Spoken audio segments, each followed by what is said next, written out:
Hello everyone and welcome to another build of the month using WizKids WarLock Tiles. Now this time I've gone out and used a lot of different sets, so a bit different from previous builds where I've sort of tried to be reserved. I've tried to use a load of different ones, so I've used full height walls, I've used half height walls, two different styles, I've used two of the town square sets as well as a load of the different accessories, just to give people an idea what you really can create with this. This time around, we're going to the Haunted Bakery. Now, this could be just set in any town or city that your players come across. So, feel free to nab parts of this. The design, there's going to be lots of different shots and camera angles. So, if you want to use parts of this, feel free. I hope you enjoy. Anyway, today we're going to have the party represented by this lizard folk, and they are going to start by hearing the town bell ringing. Now, as they make their way down the road, they're going to come across two merchants. Now, this used to be a hustling, bustling marketplace, but weird, eerie noises coming from the bakery in this sort of abandoned place, well, they've been putting people off coming to the extent that they're not getting anything sold. Speaking with these two, they'll say that the town's guard tried to break into this place but found the lock on the door completely sort of moltened away to the extent they couldn't get their master key in. They do, however, have the key to the bakery, and that's where the party should begin. Now, entering the bakery, this is basically almost everything you can build from an entire WizKids WarLock Tiles Town and Village set style 2, so that's why they're the full height walls. The lizard folk, he is going to enter the bedroom and have a search around. Nice bearskin rug near the fireplace. He's going to maybe get scared by the cockerel that's sort of still, for some reason, free to roam around.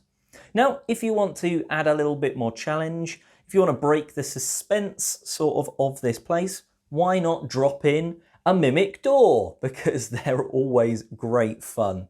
So, maybe a player could try and open the door without doing checks and come across that. Eventually, the party are going to make their way into this back room. Now, that's where all the bread would have been cooked. So you've got kitchen accessory pieces. If you want to check out a review of the kitchen and tavern stuff, which a lot of these pieces are, check that out separately on the channel. Now, if the players are perceptive and they look, or they actually roll well for their perception, and you can choose how you want to do that, players will notice there is a trap door underneath one of the sort of cabinets. Now, if they do the strength check, move that cabinet, they'll be able to find their way down and maybe find out what's going on here. Okay, now moving this one in, and I often build things on and then shift them onto this whiteboard because then I can just sort of drag and drop like that. So you've snuck around upstairs and Lizard Folk Man is coming down the stairs. So I've just used the ladders from the Stairs and Ladders set just sort of to indicate that that is where there is the trapdoor. That's where you've come down and then you enter the room. Now, first of all, I've just put some kobolds, but this is where a generic small enemy is going to sort of rush you from around the corner.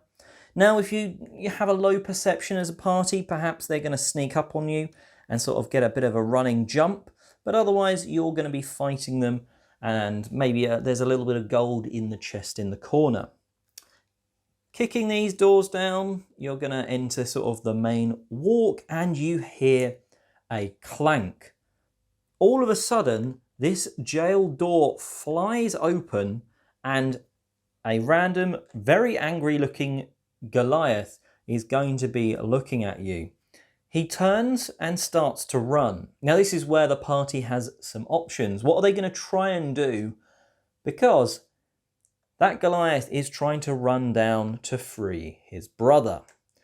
If the party succeed in catching and stopping him doing that, well, perhaps you end up killing him, but maybe you don't fight him and his brother at the same time. Otherwise, that jail cell gets opened and there's two of them, and that is a little bit more of a fight. Let's be honest, they're already going to be in a bit of a rage.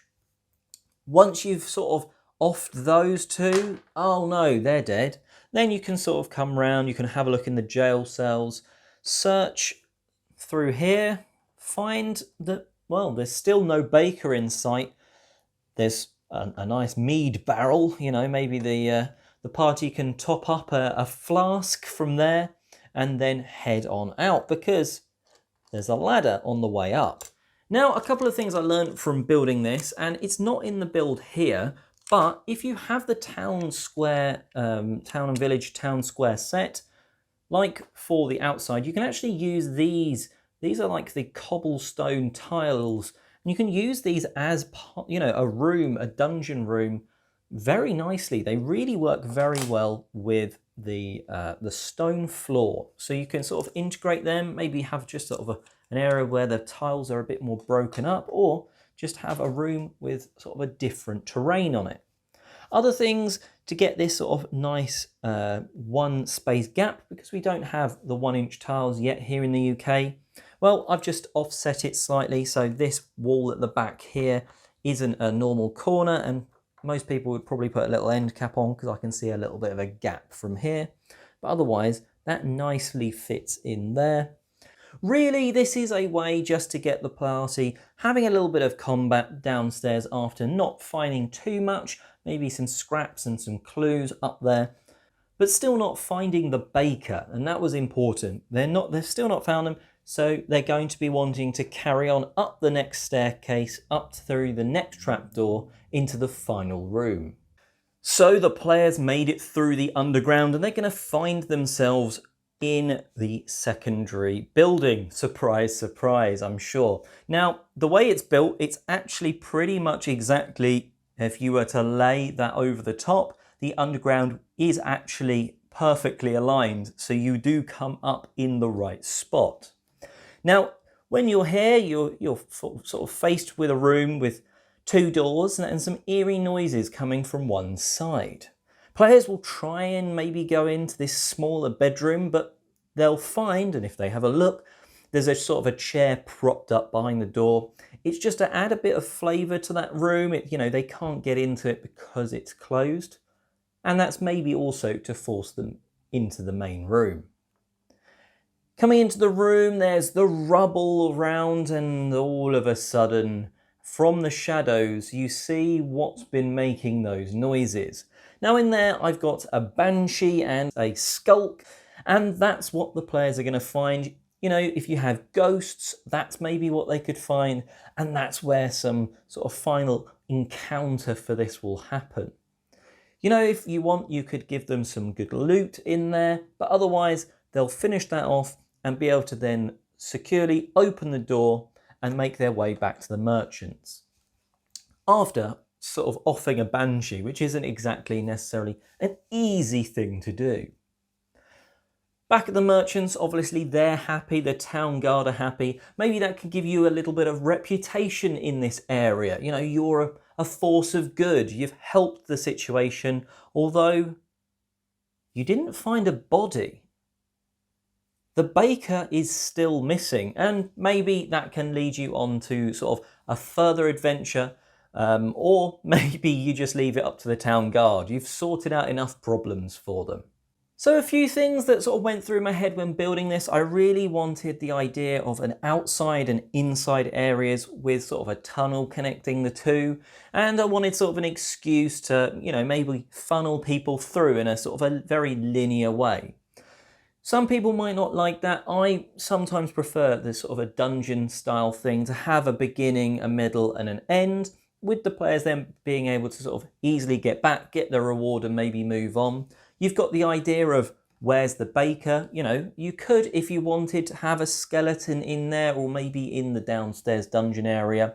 That's completely up to you. If you want to make this just a closed adventure, you could do that. Or this could spiral on to sort of be that bigger adventure. Something I learned when using the sort of town square set. Now this is sort of 1.25 sets. It's certainly not 2 sets put together. It's almost, if you just sort of take this section out, 1 set, and then I just needed that little bit more, just the right curve, the right extra straight edge 50-50 pieces, just to make the road sort of nicely go round the fronts of the buildings. And I could have easily had it where it wraps around. Now, because I don't have 1-inch tiles, I've had to sort of customize it a little bit in terms of there's a full 1-inch tile gap here at the back where the road finishes, and then I've got just sort of these 2 put there. Really, I need like an extra inch of building or road to fix that. There's not 1-inch roads or buildings in the UK anyway. So I couldn't do that, so that's why that is. Also, I've started designing this, and I built them with sort of strips. So I found that was quite helpful in terms of nice and easy. You could stack these up, and it was maybe a little bit easier to store because I've had to move this build on and off the table a few times. And building it all clipped together would have been a problem, but with this I can just slide it in and no one really would know any different. You've still got the fact that if you knock it, yes, that whole bit's going to move, but a lot of it's clipped together, so I think that kept it quite sturdy. Let me know what you thought of the haunted bakery here today. Did you like this sort of bigger approach? There's other build of the months on the channel. Some of them are a lot smaller. One of them literally uses 1 single dungeon tile set just to really see how much you could push 1 set, and you sort of use a modular build where bits move around once you've gone through the dungeon. So they're all fun. I hope you check that out. There's also Dragons Collective. It's a fortnightly D&D show of sort of a bunch of creators. It's sort of a variety show. Everyone sort of throws in their thoughts on themes. And well, that's enough from me today. Thank you very much for watching, and I'm Oliver East signing out.